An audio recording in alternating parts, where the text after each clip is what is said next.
അദ്ദേഹം ഒരു വാക്ക് പറഞ്ഞു. ആദ്യമായിട്ടാണ് ഗുരുരാജി വരുന്നത്. അതെ, തമ്പി സാറിന് കൃഷ്ണന്റെ വലിയ അനുഗ്രഹമുണ്ട്.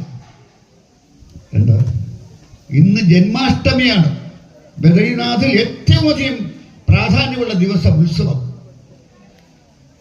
നമ്മൾ അഷ്ടമിരോഹിണി എന്ന് വിളിക്കുന്നത് അവർ ജന്മാഷ്ടമി, അത് നക്ഷത്രം പ്രശ്നമല്ല, തിഥിയാണ് പ്രശ്നം. അഷ്ടമിയാണ് അവർ ആഘോഷിക്കുന്നത്, ജന്മാഷ്ടമിയാണ്. അപ്പോൾ 360 ദിവസത്തിൽ ഒരു ദിവസം അവിടെ ജന്മാഷ്ടമി. ആ ദിവസം തന്നെ ഇവിടെ തൊഴാമെന്നത് എന്തുകൊണ്ട്? തീർച്ചയായിട്ടും നിങ്ങൾക്ക് ശ്രീകൃഷ്ണ അനുഗ്രഹമുണ്ട്. അപ്പോൾ അമ്പലപ്പുഴ ശ്രീകൃഷ്ണ അനുഗ്രഹം എനിക്കുണ്ട്. എല്ലാ ശ്രീകൃഷ്ണൻ ഒരു കൃഷ്ണനല്ലേ ഉള്ളൂ. നമ്മൾ പല പേരിൽ വിളിക്കുന്നു, പക്ഷേ കൃഷ്ണൻ എന്നല്ലേ ഉള്ളൂ, ഒരു ദൈവമല്ലേ ഉള്ളൂ. ബ്രഹ്മം സത്യം, ജഗത് മിഥ്യ എന്നാണ് ആദിശങ്കരൻ പറഞ്ഞിരിക്കുന്നത്. ബ്രഹ്മം മാത്രമാണ് സത്യം, ഈ ജഗത്ത് മിഥ്യയാണ്, ഞാൻ മിഥ്യയാണ്, ഈ മൈക്ക് മിഥ്യയാണ്, നിങ്ങൾ ഓരോരുത്തരും മിഥ്യയാണ്. കാരണം നമ്മളെല്ലാവരും നശിക്കും. നശിക്കുന്നതൊന്നും ശാശ്വതമല്ല, നശിക്കുന്നതെല്ലാം മിഥ്യയാണ്. നശിക്കാത്തായി ഒന്നേ ഉള്ളൂ, ബ്രഹ്മം. ബ്രഹ്മം എന്ന് നമ്മൾ പറയുന്നു ഫിസിക്സിൽ, ക്വാണ്ടം ഫിസിക്സിൽ, ലേറ്റസ്റ്റ് ഫിസിക്സിൽ അതിന് എനർജി എന്ന് പറയുന്നു. ഇതാണ് സത്യം. അപ്പം ഈ അവസരത്തിൽ എൻ്റെ അനിയത്തി പത്മശ്രീ ഡോക്ടർ ഓമനക്കുട്ടി ഞാൻ എല്ലാ നന്മകളും നേരുന്നു. ഈ പഞ്ചരത്നം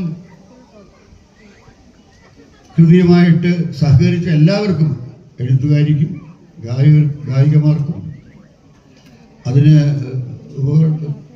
പശ്ചാത്തല സംഗീതം ഒരുക്കിയ എല്ലാവർക്കും എൻ്റെ അഭിനന്ദനങ്ങൾ.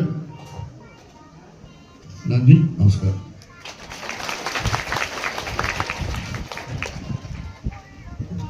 ദാമോദരൻ നമ്പൂതിരി അവർ ചടങ്ങിലേക്ക്.